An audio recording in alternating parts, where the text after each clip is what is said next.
Come and join me.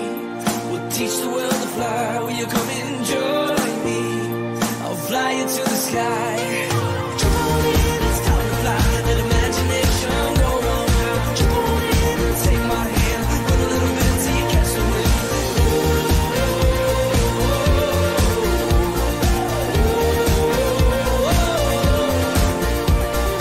Run a little bit until you catch the wind.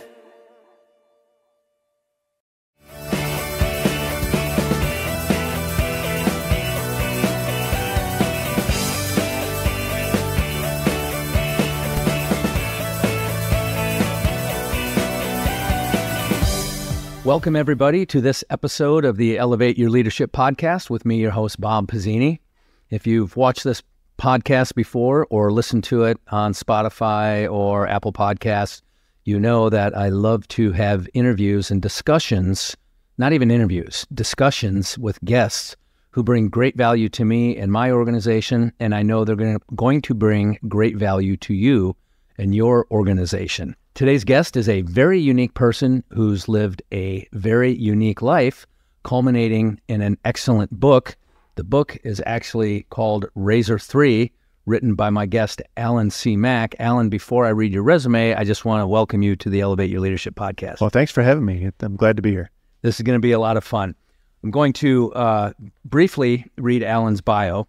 Alan Mack, U.S. Army Chief Warrant Officer 5, retired, a native of Portsmouth, New Hampshire, served over 35 years in the U.S. Army before retiring in 2016. His military career included 17 years in Army Special Operations. His awards include the Legion of Merit, wow, 2 Distinguished Flying Crosses, wow, 3 Bronze Stars, 10 Air Medals, 1 with Valor Device, and a Combat Action Badge. Additionally, he logged more than 6,700 flying hours during his tenure. During Operations Desert Shield and Storm, Mack participated as a CH-47 Delta Chinook pilot. He then flew MH-47s while assigned to the 160th SOAR, S-O-A-R, the Army's only Special Operations Aviation Regiment.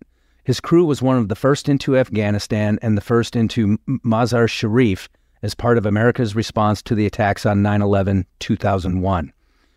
His cargo, a 5th Special Forces Alpha Team, ODA 595, a.k.a. the Horse Soldiers, helped topple the Taliban, capture the country's capital, and reclaim possession of the U.S. Embassy.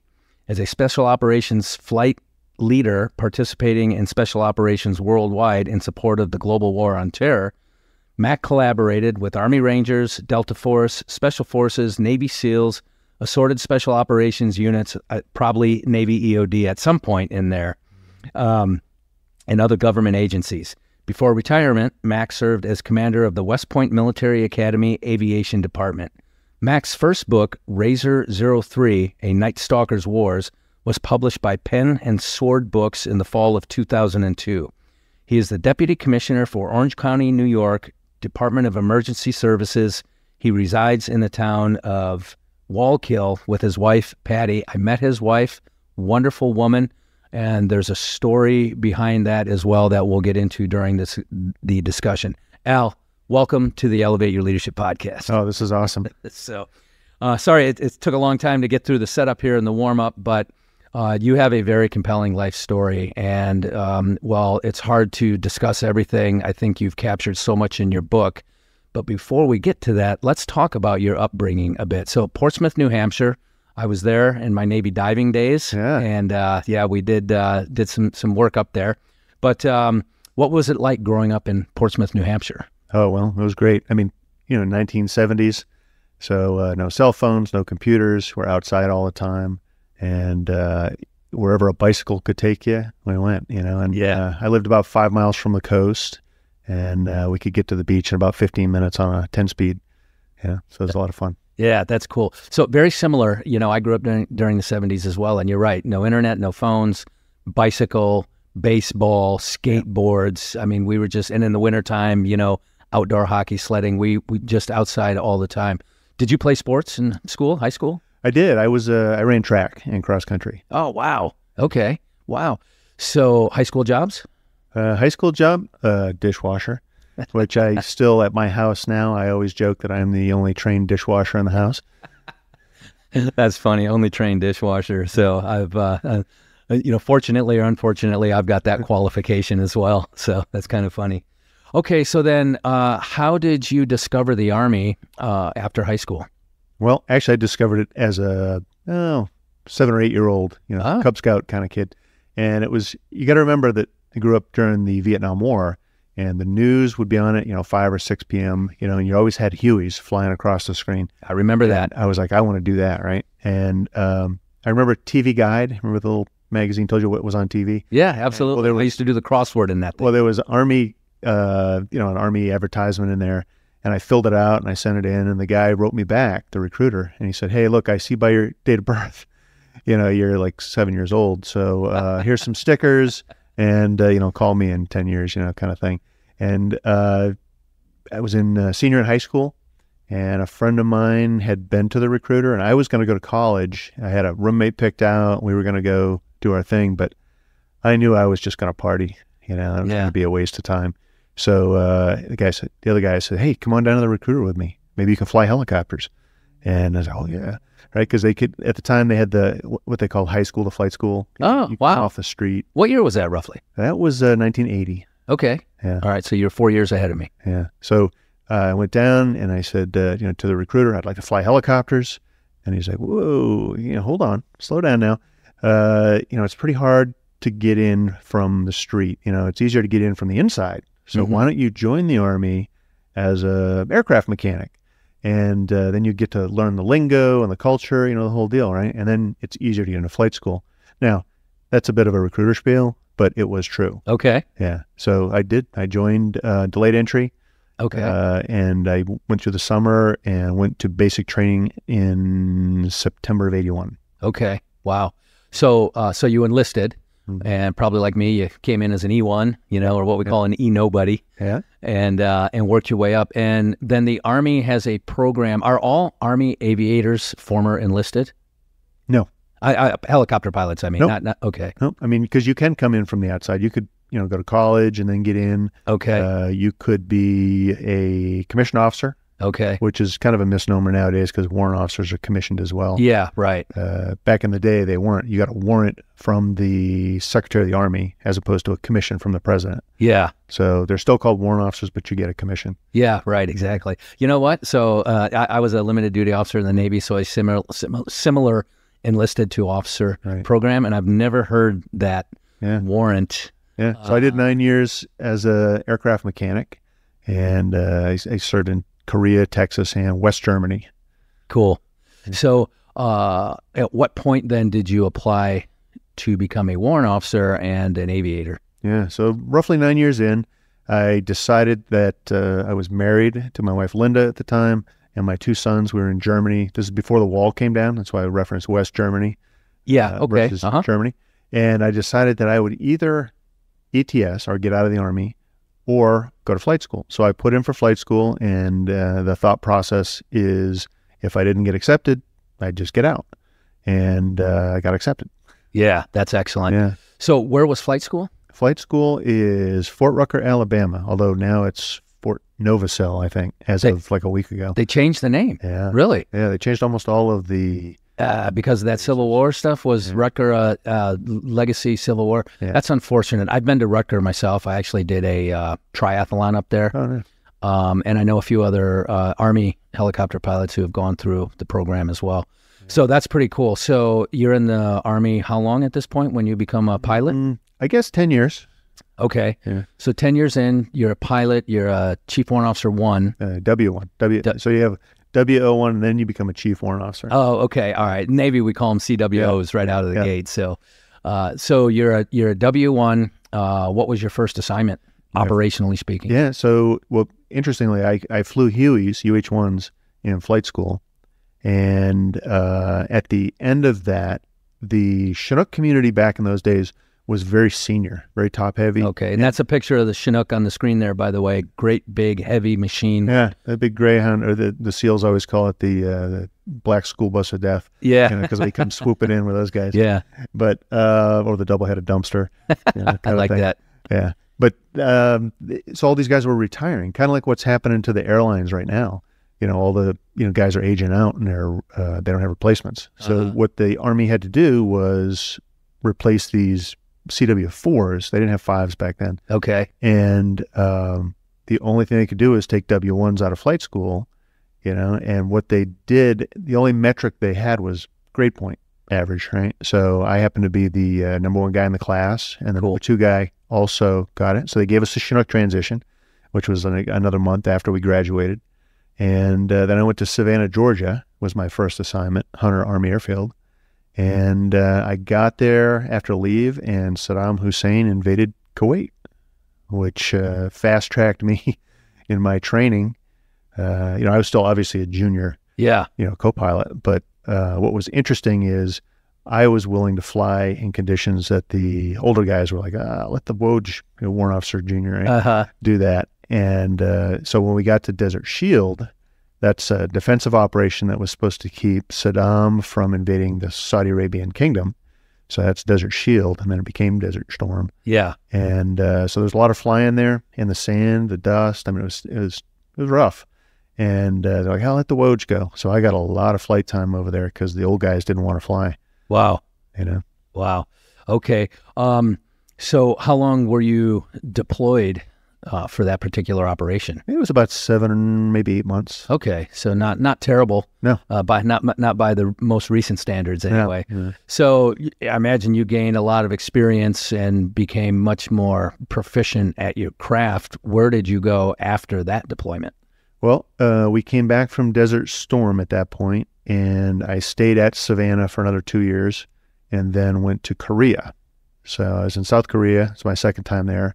First time as a pilot. Okay. And that's where I kind of crafted the skills that were going to help me later on. So I became a unit trainer, which is like a level lower than an instructor pilot. Okay. And so the instructor pilots would train guys, certify them, and then they'd give them to me for follow-on training. Okay. And I learned to do the no-fly line, which is the border between South and North Korea. You got to fly it back and forth from memory. Wow. So I would teach guys that. And the idea is that if you're in the area and you recognize certain landmarks, don't keep going north. Yeah, right, right.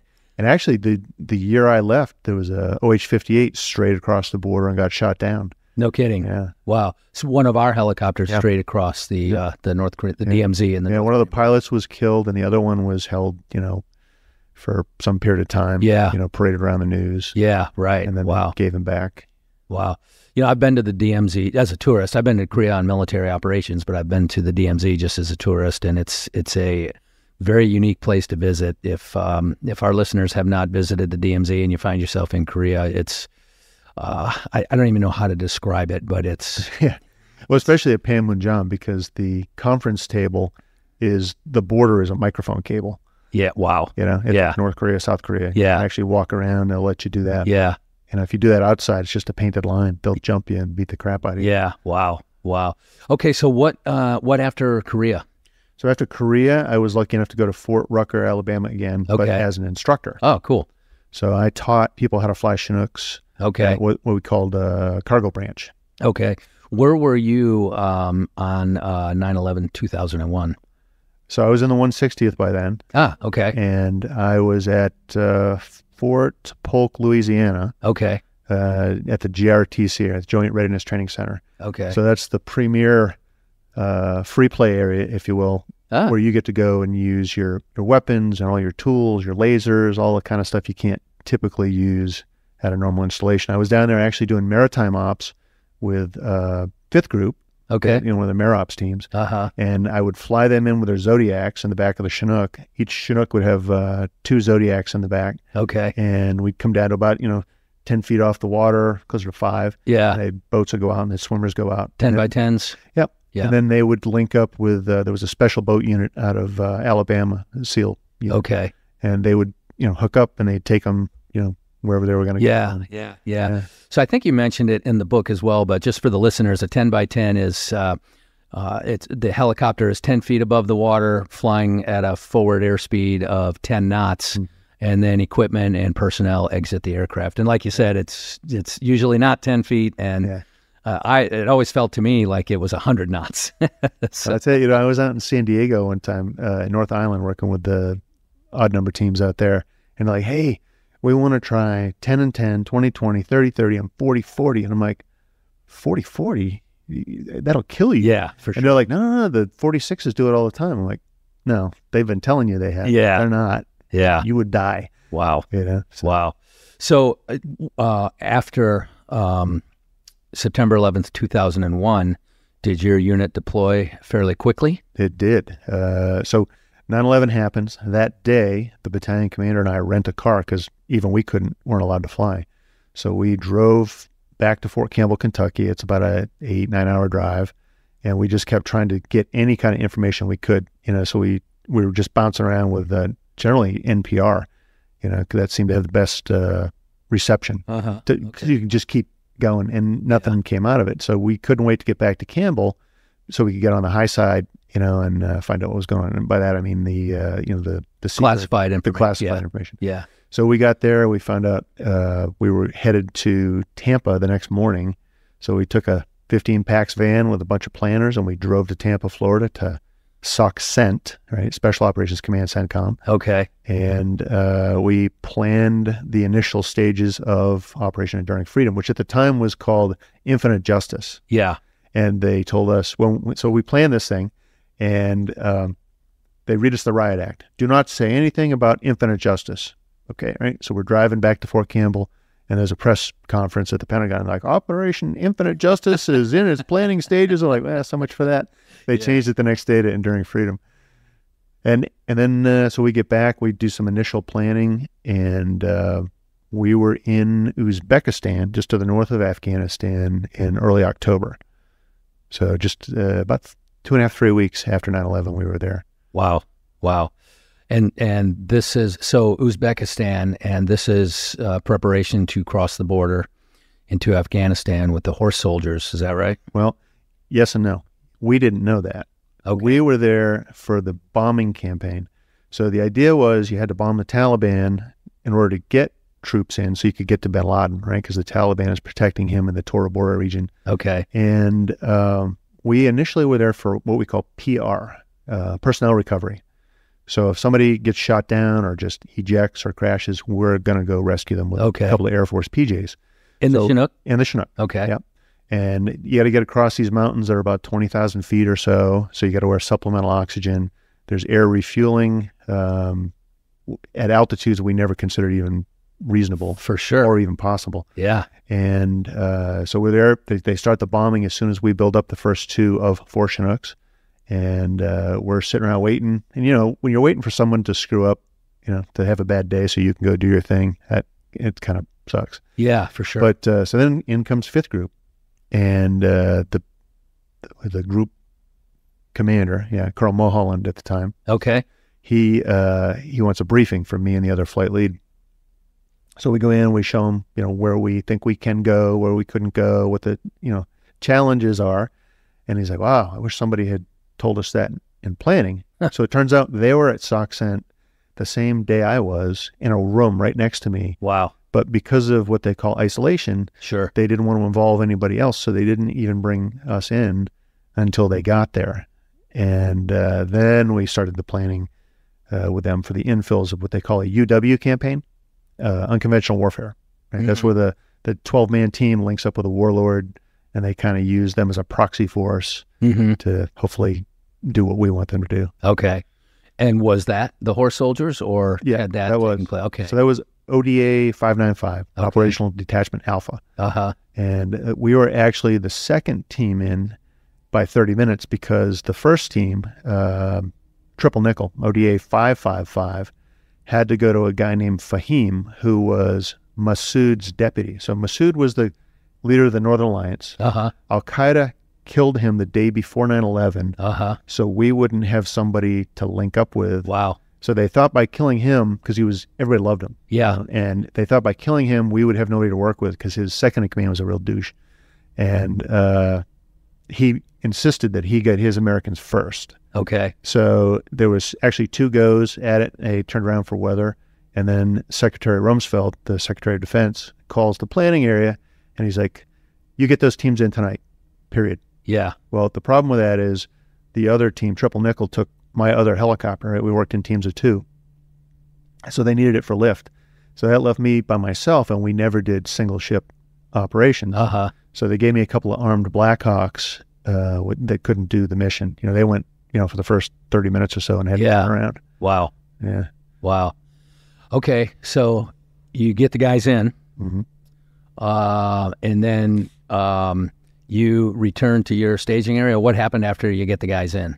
Yeah, so we get them in, we fly back, and it's terrible weather. We're using the terrain following radar, which is something that had never been done for real. We practiced with it, Sure, used the simulator, but they wouldn't let you do it because the damn thing would reboot on its own, right? So you're like flying along, it's commanding you through the mountains. All of a sudden, the computer just wow. And so you'd have to, pull the circuit breakers and reinitialize it. Wow. And you get, in the meantime, you got to climb like your life depends on it. Yeah. Because it does. Wow. And what happened was we get back and we did it again and again and again. So in the movie 12 Strong, which depicts that mission, they make it sound like, 595 was the only guys in Afghanistan for the whole first part of the war, but there was about 20 teams. Sure. Yeah, absolutely. So not only do we put them in, but now you have to resupply them.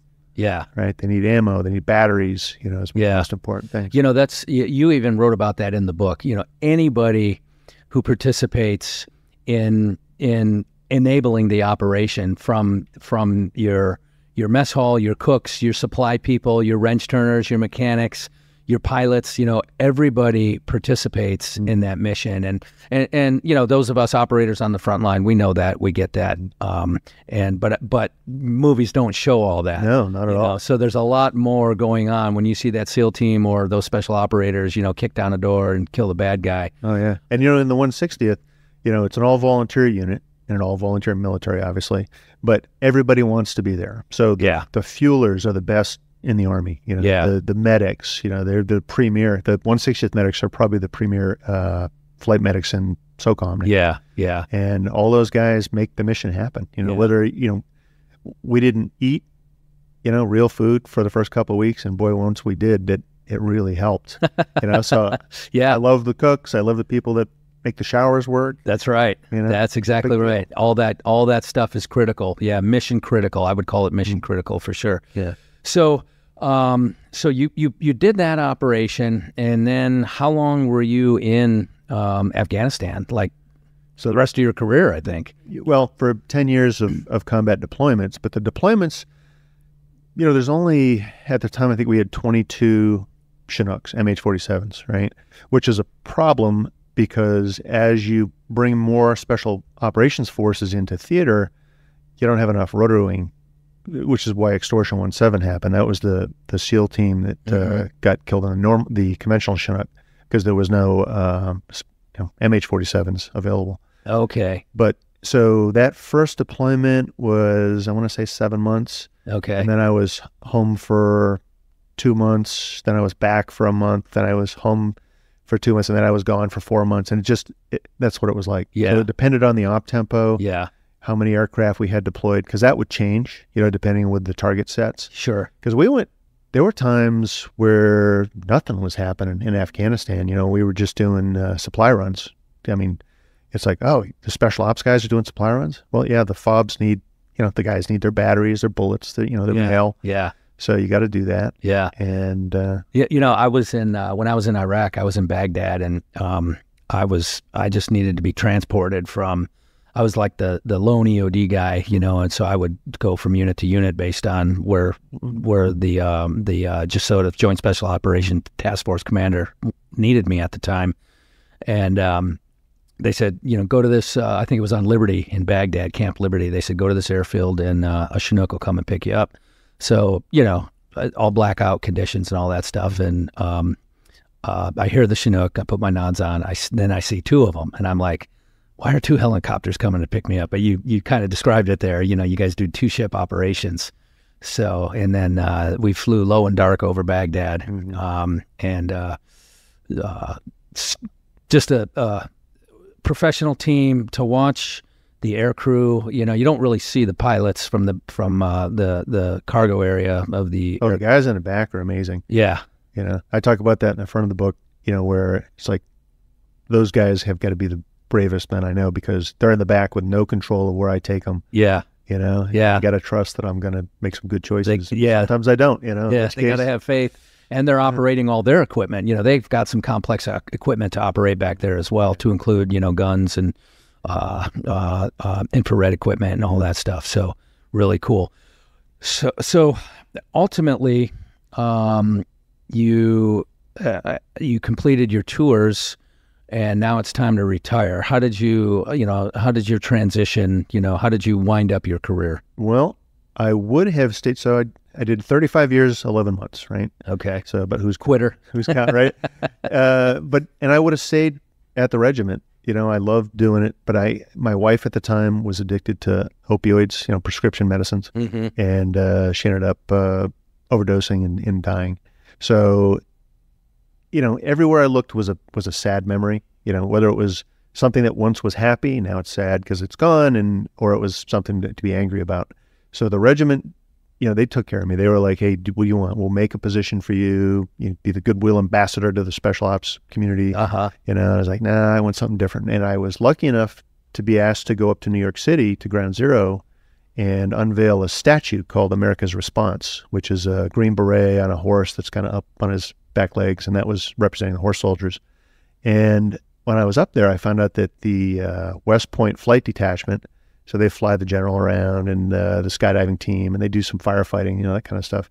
But the commander's position was available, and it's a nominative position. Someone's got to nominate you, and then the general has to pick you, kind of thing. And I was like, that's what I want to do, right? I'm from the Northeast anyway, so I put my name in the hat. I came up to interview, and the general liked me, picked me, and so I went there. And that was a 3-year assignment, and the Army decided to move me. I'd have stayed, to 40. A warrant officer can stay to 40 years. Okay. And I was like, yeah, I'll stay. And they're like, no, that's too good a job. You got to go back to the community, meaning back to special operations. Okay. Well, I'd met my current wife, Patty, and she's, a New Yorker through and through. Yeah, and, right down to the accent. Yeah. So I'm like, my sons actually talked me out of it, right, and talked me into retirement. Both of them, my youngest son was in the 160th as well as a crew chief. Wow. And then the older one is still in the Navy flying backseat in F-18s. Yeah. But they called me like, Dad, don't do it. Because I was going to actually be the USASOC commander's senior warrant officer. So, like the sergeant leader. So USASOC, U.S. Army Special Operations Command. Right, out of Fort Bragg. I'm not sure what its new name is, but it's something else. I think it's Fort Liberty or something like that. Man. But anyway, they called and they said, Dad, you're going to take Patty out of New York to Fayetteville, North Carolina. Right. I mean, big difference there culturally, right? Big difference. And Vietnam.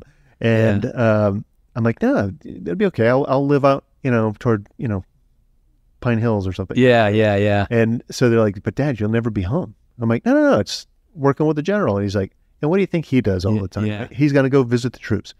So I decided to retire, and I retired out of that unit in New York, 2nd Aviation. Okay. And I was lucky enough.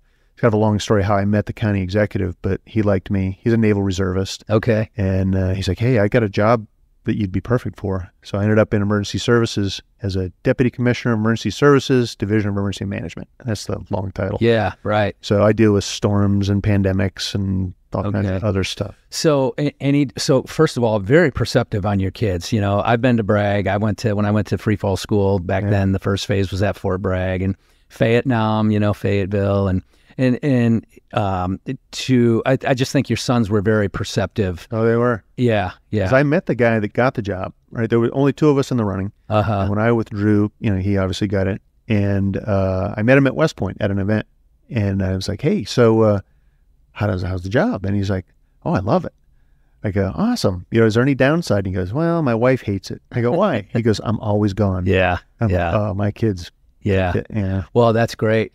And things turned out very well for you. So you're in emergency management now. Was there any desire to fly upon retirement from the active duty? There was. I mean, I had a couple of jobs lined up, one with the state police, one with GE, but they moved to Boston. And once again, I didn't want to move away from the area, so that one fell out. And then it was corporate up in upstate a little bit. So I had some jobs flying lined up. air ambulance, paramedics. You know, the guy that I replaced as the commander was leaving there to go back to Fort Lewis. Okay. And he's like, hey, you want my job? I was like, let's see. And then this other one opened up. And the reason I took it was because, you know, flying involves health. Sure. Right? Your cholesterol, your hearing, your eyesight, your heart. You know? And it's like, you know, I'm not getting any younger. My back, you know, and that's the big thing is my back was killing me. Yeah, man, I hear you there. Yeah. And so I took it, and I've been doing it 7 years now, and it's been a blast. Because, you know, the one thing that people ask me all the time is, you know, do you miss flying? And I say, no, not really. I mean, I miss the mission. Yeah. I miss going after bad guys. Sure. A bunch of pipe swingers. It's a lot of fun. Yeah. But I miss the people. Yeah. Right? And I miss the type of people that would do that kind of thing. And emergency services is very similar. You know, police officers, the EMS, the firefighters. For sure. You know, so I get to work with all those guys. Yeah. So it's a lot of fun. Yeah. Well, that's cool. That's it sounds like a great transition, and there's still this kind of action to what you're doing. Folks, we're going to take a break real quick. We are going to let me redo that again. Folks, we're going to take a break real quick. When we come back, we're going to talk to Al about his book, how he got into writing it, and I can tell you it's an awesome read to get to know service members on very personally. It's always, it gives me goosebumps sometimes, actually quite often, and his book will do that. We're going to talk about his book when we come back. And if you're wondering about my shirt, by the way, today's Aloha Friday here at I Fly Virginia Beach Indoor Skydiving in Virginia Beach, Virginia, where we overlook the ocean front down here. But today's Aloha Friday, so our crew here, we put on our Hawaiian shirts on Fridays. All right, back in a minute.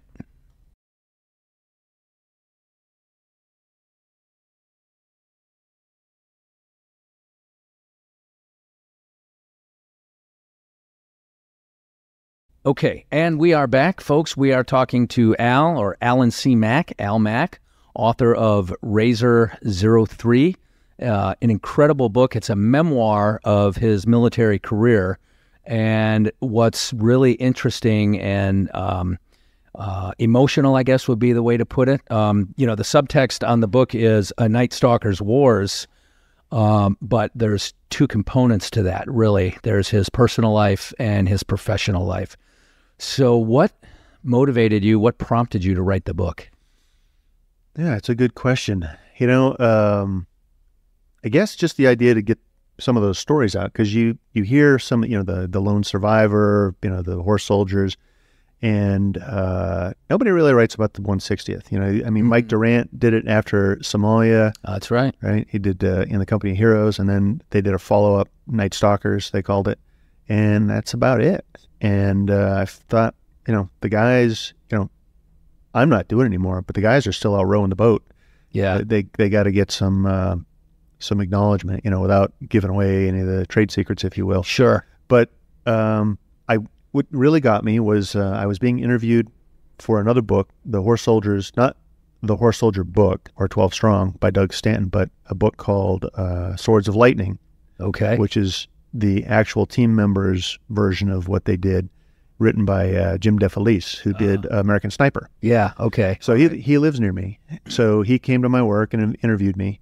And after we were done with the interview, he said, you know, you tell a good story. Why don't you write a book?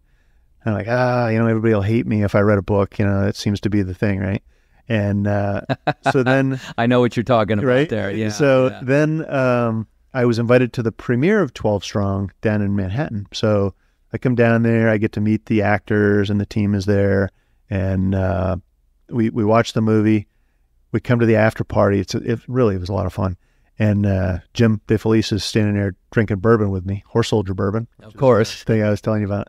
But he's like, Al, what do you think? You got to write that book. And I'm like, I don't know how to write a book, you know. And he's like, I'll help you. And I'm like, all right. So the next day I started. Now his idea of help was mentorship. Yeah. You know, I was thinking co-author. Yeah, right. He'll do all the work. Ghostwriter. Yeah.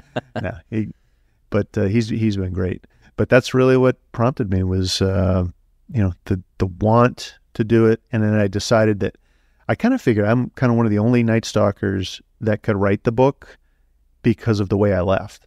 And I'll explain. When you leave a special operations unit, everybody hates you. right? I mean, doesn't matter. I mean, I did 17 years there. And if I had just left, like, you know what, guys, I'm going to give up. I'm going to retire. Everybody hates you. They're mad at you for leaving. And I never understood that, but it is the way it is.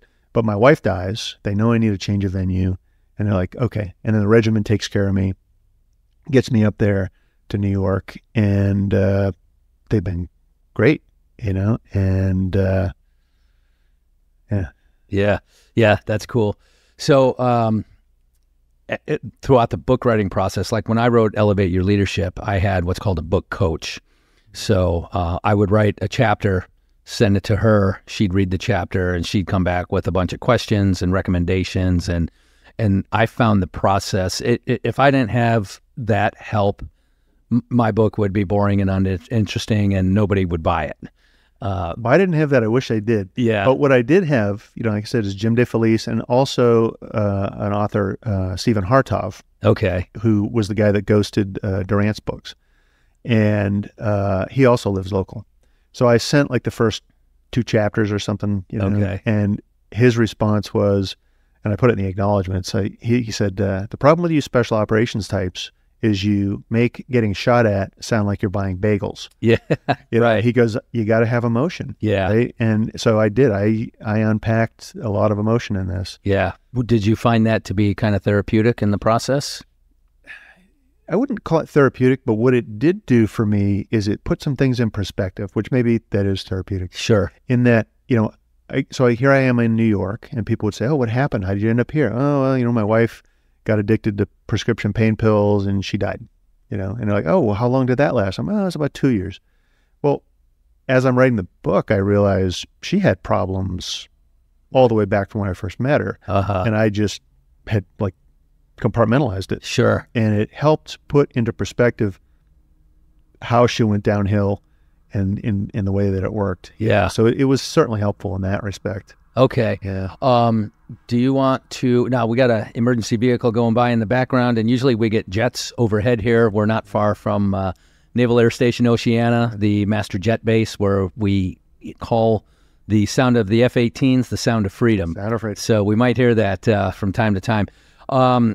Let's talk about your wife a little bit, your first wife, because you did write about this in the book, and you just talked about how you discovered that the problems actually, started much earlier. Yeah. What was it like for you deploying, fighting the bad guys, as you say, and then coming home and having what I would imagine is a fight on the home front as well? Yeah. Well, it started actually back in the early 90s when I was in Korea, because there was no email, there was no cell phones. Mm-hmm. You made a phone call back home. It was through the international operator. Mm-hmm. At each call was like $100. Yeah. So the calls were very quick and like once a month, right? And so all you really had was letters, which took 2 weeks to 3 weeks to get there. Mm-hmm. So I go there, and what I didn't know was that my wife Linda had pulled away from the unit, because I was going to go to Korea and come back to the same unit. Okay. And she didn't, that was an unaccompanied tour then? You went over there? Unaccompanied, right? Okay. Uh-huh. Yeah. So I'm alone. It's a year long. Yeah. And she's at home in Savannah, Georgia with the 2 boys. They're little at the time. And she suffers from depression, which this is something I'd never seen, right? Mm-hmm. And she masked it very well. But without me there, it just picked up speed, spiraled.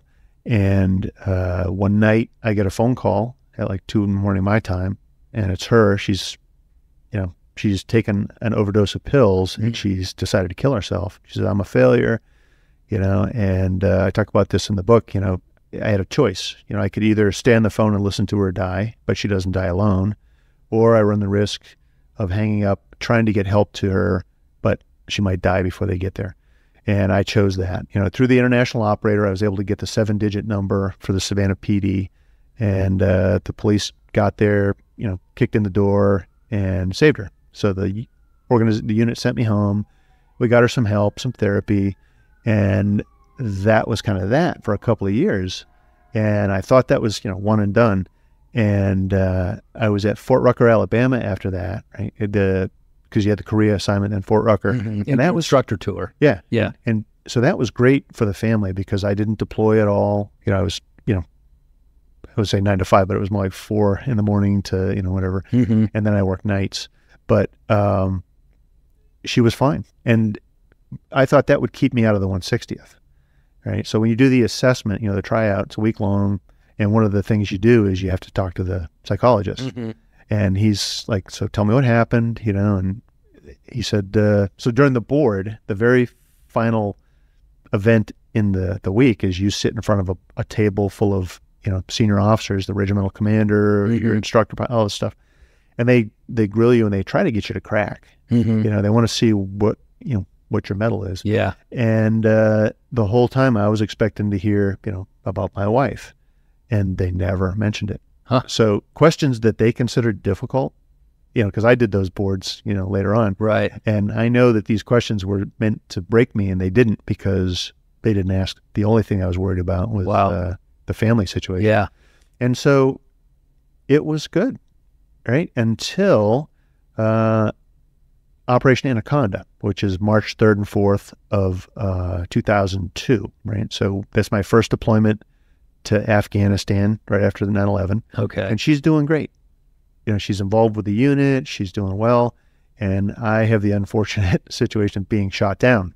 Okay. That operation ended up with 2 Medals of Honor, Britt Slabinski and John Chapman. Yeah. And that's where one of my DFCs come from. Okay. And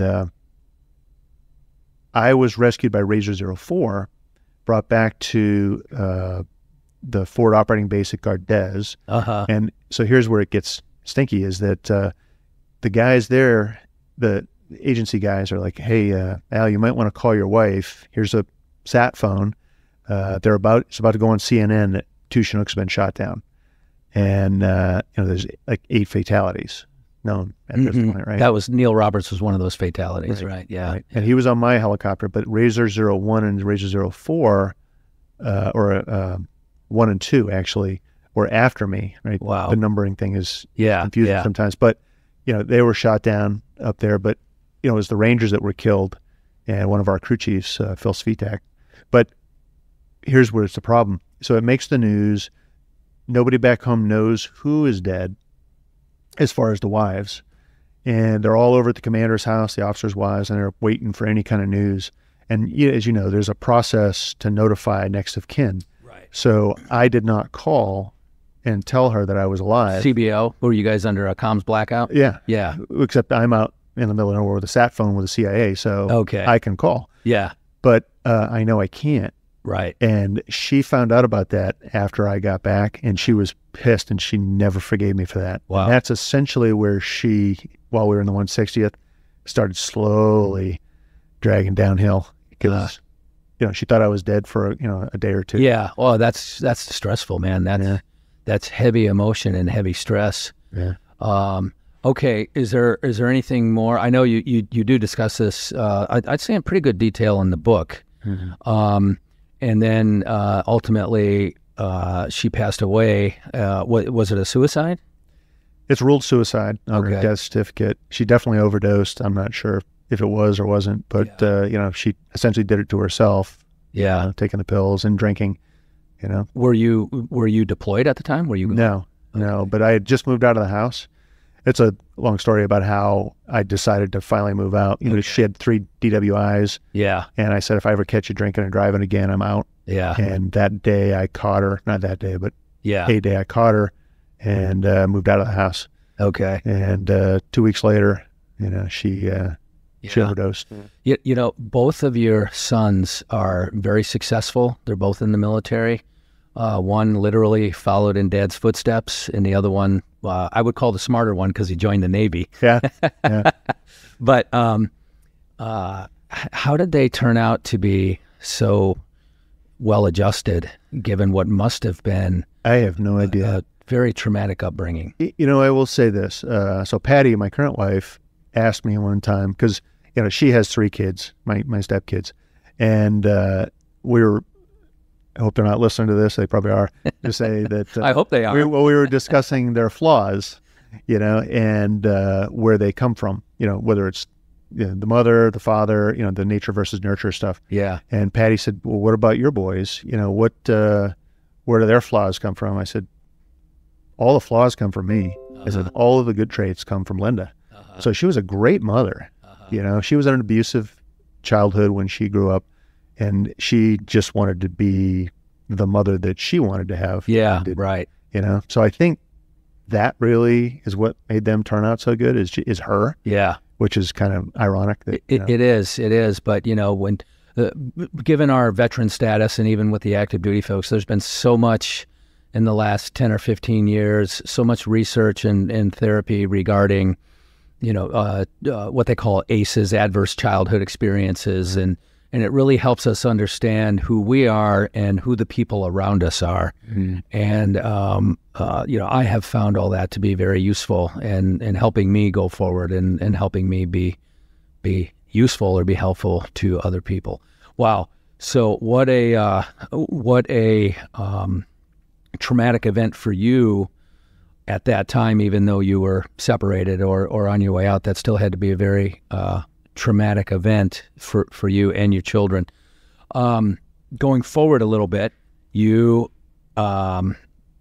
where were you in your career when that happened? How many years at that point? Or so that put me, I had to be 32, 33 years. Oh, wow. Okay, so late in your career. Yeah. Wow. And she was with you for the entire career? 26. Yeah, we were married 26 years. Wow. And I'd say it was mostly happy. Yeah. And it was tough. Wow. So you talked about Anaconda, and in the book you've got a really good story and a really good chapter. And I don't want to just talk about Anaconda. I want to talk about the whole book. But there's some relevancy there. The ring, the recovery. All right. You want to just share that briefly? Yeah. So I got asked on a podcast about a year ago. The guy said, did you bring anything with you overseas? Like in the movies, a guy will pull a picture of his wife out, right. And I'm like, no, I never carried anything. Yeah. And I said, the reason I didn't, well, the first deployment, we left everything behind sterile anyway, because we didn't know what we were getting into. But after that, so Anaconda happens, and our crew chief is killed on the shoot down, and not on my aircraft, but on Razor 01. And when it comes time to get rescued, they know they're going to get, helicopters going to come, and they don't know if they're going to be able to bring the bodies of the killed in action yet. So, because they're not sure how many Chinooks are going to come up there, and it's pretty high. It's about 12,500 feet or so. And so one of my friends, Don Tabron, is a CW5. He looks out and he sees Phil laying in the snow, and he sees his wedding band, and he's like, I don't know if we're going to be able to bring his body back, but his wife's going to want that. So he low crawls under heavy machine gun fire to get that ring, and then he low crawls back. And when they get rescued, obviously they were able to get everybody out of there, but the personal effects ended up in an ammo can that ended up getting sent back to the States. It didn't go back through you got to remember, this is the very beginning of the war. Yeah. And so the process of getting bodies to Dover, hasn't quite refined yet. Yeah, and right. The personal effects, all that stuff. So these things go back in an ammo can. They get put in a safe at the 160th, like in the arms room, and nobody knows they're there because the guy that delivered them goes on leave immediately. So he's gone for 2 weeks, and everybody's looking for this ring in particular. And I decided that from there on out, I would never carry anything that, if I were in that same situation where I was the body, that somebody would have to risk their life to get my wife my ring. So we had this whole thing, before I would leave on a C-17, I'd hand my ring, to Linda. She'd cry. She'd put it on her necklace. Yeah. She'd wear it around. And when I came back, it was always a nice thing to get my ring back. Yeah. So I never carried anything like that because I didn't want that to happen. Yeah. Wow. Yeah. Was that just you, or was that a thing with the squadron, or As far as not bringing I think as far as leaving the ring with your spouse? I've never heard that before. I think a lot of us did that. And really? Yeah, because it's one of those things where you share that information. Like, oh, what'd you do with your ring? Oh, I give it to my wife each time. Yeah. Oh, you know what? I kind of like that. Yeah, I do too. And before I went to Iraq, I certainly would have done that had I known about that. Yeah. So, and the other thing, in aviation, when you pre-flight, so before you fly, you have to climb all over the aircraft and open panels, shake stuff, and you're not allowed to wear a ring, right? Okay. Because if you trip or slip, it'll rip your finger off. Sure. Right. So there's always like these safety posters with, look, don't wear the ring, you know? So you got to take the damn thing off anyway. Yeah. So, you know, why bring something valuable with you? Yeah. Wow. You know? Wow. So when did you publish the book? Last September. Okay. So it's been out for 9 months or so. Okay. And what publisher did you use? Pen and Sword. They're out of the UK. They're a military history publisher. Okay. Yeah. All right. Is that how, so we have a mutual friend, Marty Strong. Yep. Marty has written 2 business books. He's writing his 3rd right now, and he's written 9 novels. He's retired Navy SEAL. He's a chief executive officer. He's a mentor of mine. Yeah. You know, Great. Yeah, somebody I want to be like, right? Like, but how did you and Marty come in contact with each other? It was networking is important, right? It's one of those things that, as people transition out of the military, for example, or out of any, field, it's, you kind of need a leg up, right? You need somebody that if they can't get you a job, maybe a little mutual support, maybe a little advice, and so there's an organization called the Special Operations Transition Foundation, and it's a nonprofit. They help special operations guys get out of the military, and what they do is they have events where, bankers and, communications people, whatever it is these guys are looking to do, they'll bring them in. So like, for example, we're down in Manhattan and they'll bring in people from, Merrill Lynch and, stuff like that. And you get to have dinner and drink with these guys, and they are the people that can hire you, and that's what they do. Right. So, I was in Florida doing one of those. So I was the draw. It was actually Rob O'Neill and I. And while we were there, there was a gentleman named Peter Gary, who's well off and is a good friend of Marty's. Okay. And so Peter saw me and Rob up on stage. He really liked the messaging that I had and how I kind of tied things, into why the transition is difficult and how you can help these guys. And he invited me, about 6 months later, he invited me down to a golf tournament at Adios, which is a very exclusive place. It was really nice. Yeah. Place. But in doing so, just in conversations, I said, what I'd like to do, other than, I'm going to write another book. I signed another contract. Nice. For that. But I'd like to do some public speaking, right? I said, but, I don't know how to get started. And he goes, you got to meet Marty. Right. And so he hooked me up, and Marty and I talked a couple of times. Cool. And so Marty's like, hook me up with you. Yeah. That's cool. It's funny because Marty and I we've been meeting for a while, and like I said, he's a mentor. And anyway, we were meeting for coffee one day, and we were chit-chatting about a bunch of things. And towards the end of the discussion, I said, there's one more thing. Man, I've been thinking about writing a book. And he really put me in motion, that's a great idea, and there's, you've got so much to say. It's a great idea. So I really credit him with putting me in motion and a lot of stuff that I've got going on today. So yeah, that's pretty cool. So you've written this book, and I think you said you've got another one under contract. What is the nature or the topic of that book going to be? It will be similar in nature to Razor 03. It'll be about, mostly Chinooks in the global war on terror. But I'm going to, so there's a lot of stories I didn't tell. I mean, it was 17 years, 10 of that in combat, essentially. Yeah. And what I did, these were the highlights, that were in the news, Bo Bergdahl, Lone Survivor, right? Horse Soldiers, that kind of stuff. Yeah. Jimmy Hatch. Do you know Jimmy Hatch? I know him. Yeah. So, okay. Yeah. So for the folks listening and the folks on video, I've, besides my book and besides Al's book, I carry military authors that I know. I carry their books in the retail shop at iFly Virginia Beach, so down on the first floor. And Jimmy wrote an excellent book called Touching the Dragon. And so I've got his book down there as well. And actually, the cover of my book, that's me jumping out of a helicopter. Jimmy Hatch took that picture. Nice. I was going to say that's me.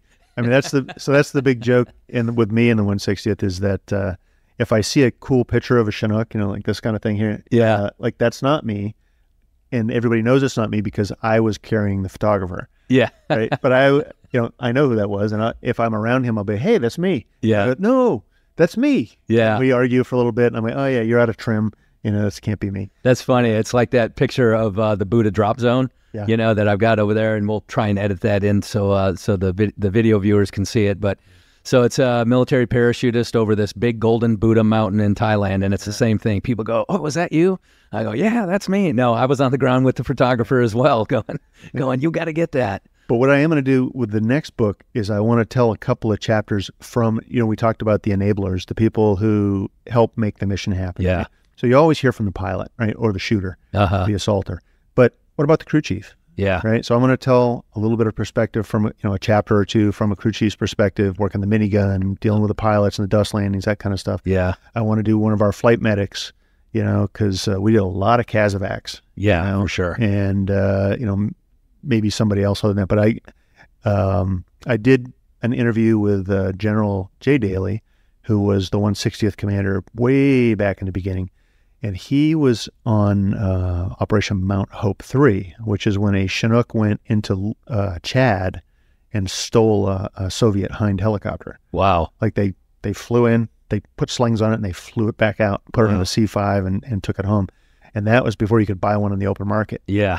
And they ended up taking that to the test activity at Fort Rucker. And it was always a secret when that thing flew because they were trying to figure out what it could do, what its weaknesses were and all that stuff. But anyway, I interviewed him because I'm going to put that in the book as something to do with, how we got, where we are now. Yeah. Because that was really the first operation the Chinooks did.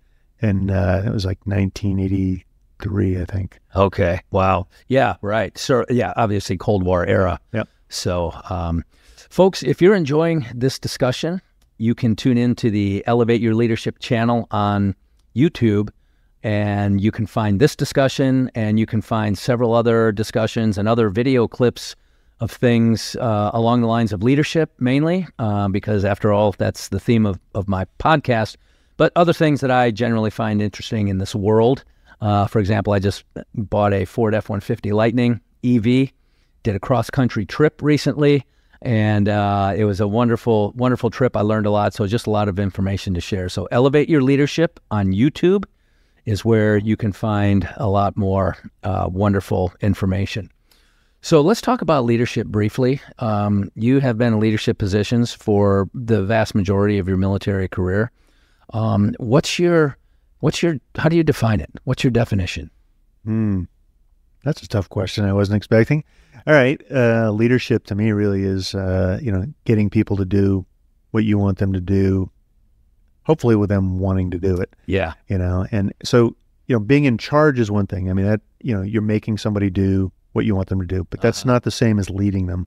Leading them, I was talking to Patty about that, my wife, how I would get guys to do things they did not want to do with the helicopter, right? So I was the guy that when I came in, the assault force was happy. They're like, "Oh, Al's coming," right?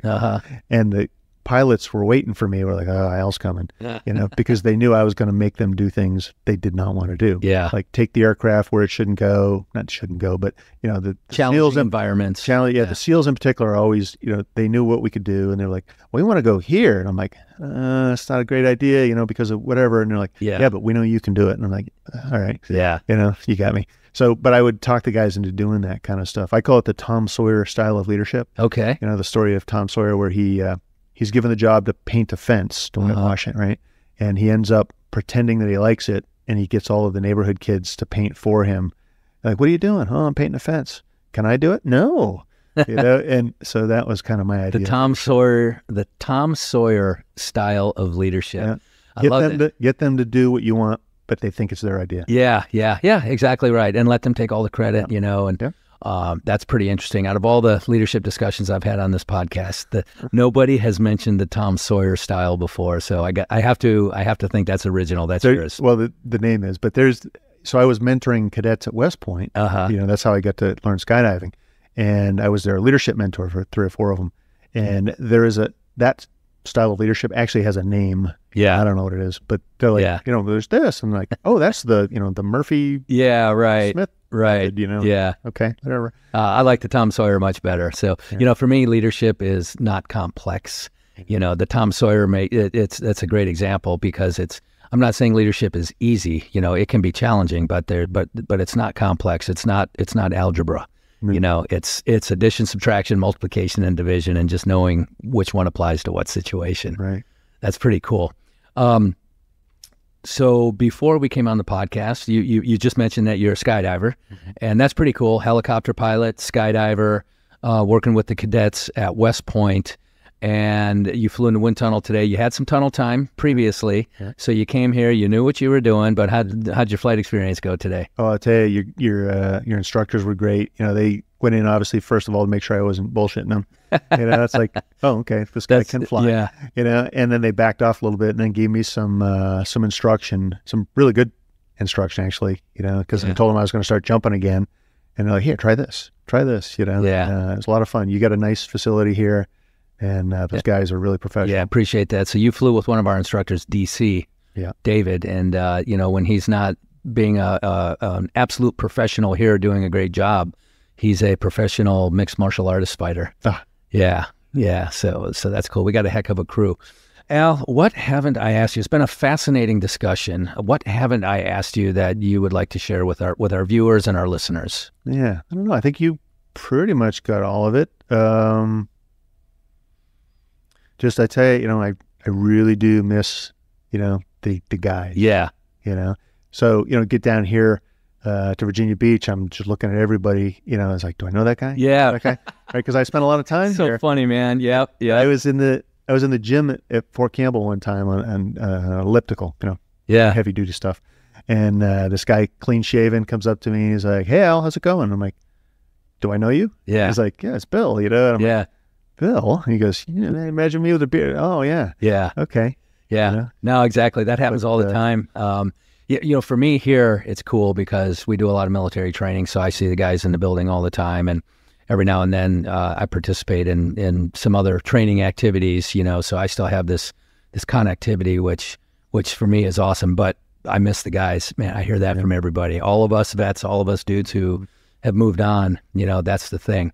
I'm real active with the local Chamber of Commerce here. You're real active with emergency management. Yeah. And you said it up front in the beginning of the podcast, you know, that's still high action, heavy responsibility.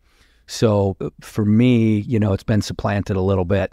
You know, I definitely miss him and I miss what I did, but I love where I'm at now. I love what's going on. Well, you know, the funny thing is when I went to New York, so when I left the 160th to go up to New York, you know, I essentially cut ties with the regiment, the entire, you know, special ops community. And it wasn't that I was cutting ties, like I didn't want to talk to them.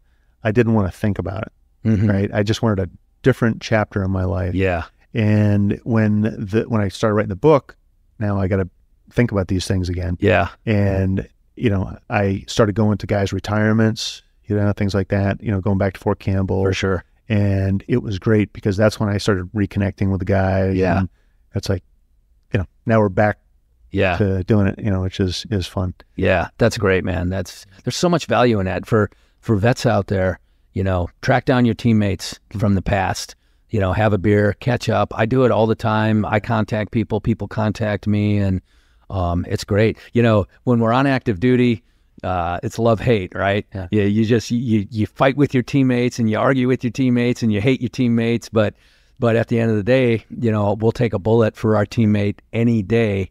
And post-military career, I just love, man, anybody from my past, I pretty much love being around. So they might not love being around me, but you got to bring a tear to my eye. You know? But yeah, it's cool. All right, well, Al, thank you so much for being on the Elevate Your Leadership podcast, and hopefully we'll get you back down here. I had a great discussion with Patty, your wife, and I think awesome. she'd be great to have on the podcast as well. Yeah. All right, thank you.